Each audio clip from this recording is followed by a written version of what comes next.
جنگ بدر پڑھتے ہیں، سنتے ہیں، بیان کرتے ہیں، لیکن ہم جو اس سے سبق لینا چاہیے وہ امت مسلمہ اس سے سبق نہیں لے رہی، کہ یہ مت دیکھیں کہ ہم تھوڑے ہیں، اپنے جذبوں کو سچا کریں تو اللہ تھوڑوں کو بھی فتح عطا فرمائے گا۔ آج فلسطین کے اندر کیا ہو رہا؟ فلسطین کے اندر مسلمانوں پر ظلم و ستم ہو رہا، اور یہ آج کو صرف فلسطین پر نہیں ہے، اس سے پہلے آپ نے دیکھا برما کے اندر، کشمیر کے اندر اور دیگر جو ہے وہ ممالک کے اندر یہ ظلم و ستم کی جو ہے وہ داستان چلتی آ رہی ہے، کبھی عراق کے اندر، کبھی افغانستان کے اندر۔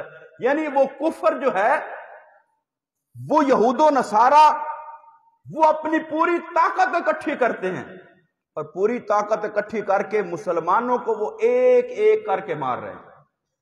کسی ایک ملک پر حملہ ہوتا ہے، اس کو مٹا دیا جاتا ہے، اس کے جو ہے وہ بچوں کو ذبح کر دیا جاتا ہے، کبھی کسی دوسرے ملک پر حملہ ہوتا ہے اس کے، اور کوئی مسلمان جو ہے وہ آواز نہیں اٹھا، کوئی بس رسمی طور پر جہاں سے کہیں سے کوئی آواز اٹھتی ہے۔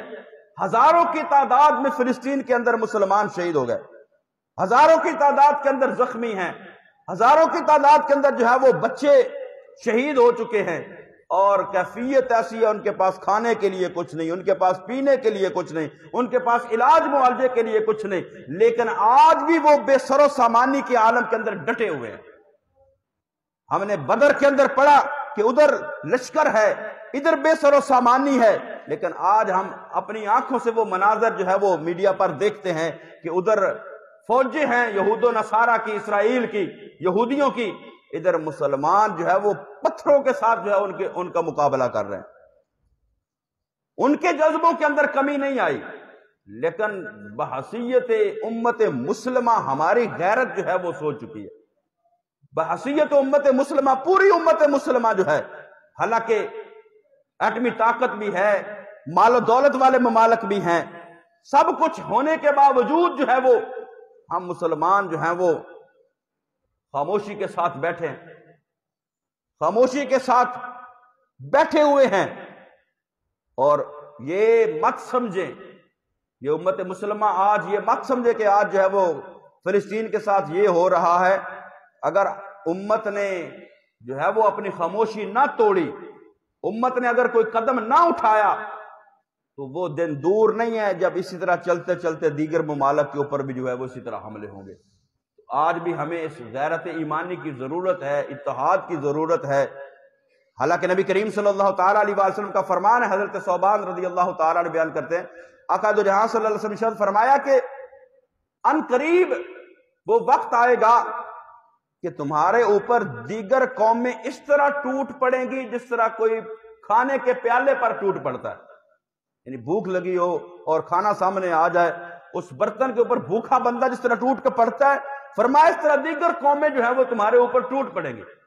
صحابہ نے عرض کی یا رسول اللہ صلی اللہ تعالیٰ علیہ وآلہ وسلم، کیا ہم اس وقت تھوڑے ہو جائیں گے؟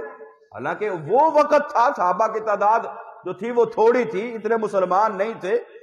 آخر وقت کے اندر جب نبی کریم صلی اللہ علیہ وسلم اس دنیا سے پردہ فرمایا، تب جو ہے وہ صحابہ کی تعداد 1.25 لاکھ کے قریب تھی۔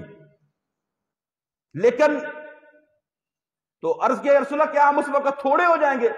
نبی کریم صلی اللہ تعالیٰ علیہ وآلہ وسلم نے ارشاد فرمایا تم تھوڑے نہیں ہوگے، بلکہ تم تو اس وقت بہت زیادہ ہوگے، اور اتنے زیادہ ہوگے جس طرح سمندر، جس طرح سیلاب آتا ہے اور سیلاب کے اوپر جھاگ بنتی ہے، اس جھاگ کی مانند ہوگے زیادہ، لیکن وہ اس جھاگ کی طرح ہوگے جس طرح جھاگ تھوڑی دیر بعد بیٹھ جاتی ہے۔ فرمایا اس طرح اللہ تمہارے دشمنوں کے سینوں سے تمہارا خوف نکال دے گا، تمہارا ڈر نکال دے گا۔ یعنی آج مسلمان جو ہے وہ اربوں کی تعداد میں ہیں، لیکن اس کے باوجود کیا ہے؟ مسلمانوں کا کوئی ڈر نہیں، کوئی خوف نہیں ہے۔ مسلمانوں کو توڑ توڑ کر مارا جا رہا ہے، توڑ توڑ کر جو ہے وہ ختم کیا جا رہا ہے۔ نبی کریم صلی اللہ علیہ وسلم کے صحابی نے عرض کی یا رسول اللہ صلی اللہ علیہ وسلم ہم تھوڑے ہو جائیں گے؟ آقا نے فرمایا تھوڑے نہیں ہوگے زیادہ، لیکن ایسی ہوگے جیسے سیلاب کے اوپر جھاگ ہوتی ہے، تمہارا خوف دشمن کے دلوں سے نکل جائے گا۔ تو عرض کیا یا رسول اللہ صلی اللہ علیہ وسلم اس کی وجہ؟ فرمایا اس کی وجہ یہ ہے کہ تمہارا خوف نکل جائے گا اور تمہارے دلوں کے اندر اللہ وہن ڈال دے گا۔ عرض کیا یا رسول اللہ صلی اللہ علیہ وسلم وہ وہن کیا ہے؟ آقا دو جہاں صلی اللہ علیہ وسلم نے فرمایا قال حب الدنیا و کراہیت الموت، فرمایا دنیا کی محبت اور موت کا ڈر تمہارے دل میں ہو جائے گا۔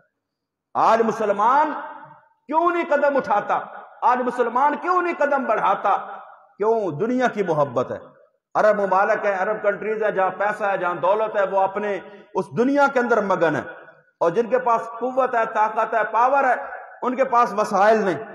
لیکن اگر یہ سارے مسلمان ممالک متحد ہو جائیں، اکٹھے ہو جائیں، تو پھر کفر کی جرت نہیں، کفر جو ہے وہ اسلام کے سامنے ٹھہر سکے، کیونکہ جنگیں وہ آلات سے نہیں لڑی جاتی، جنگیں اسلحے سے نہیں لڑی جاتی، جنگیں جو ہیں وہ جذبوں کے ساتھ لڑی جاتی ہیں۔ جس طرح مصطفیٰ کریم صلی اللہ علیہ وسلم کے غلاموں نے بدر کے میدان کے اندر وہ جنگ بدر لڑی اور اللہ نے فتح عطا فرمائی، اس فتح کے صدقے اللہ رب العالمین امت مسلمہ کو اتحاد عطا فرمائے۔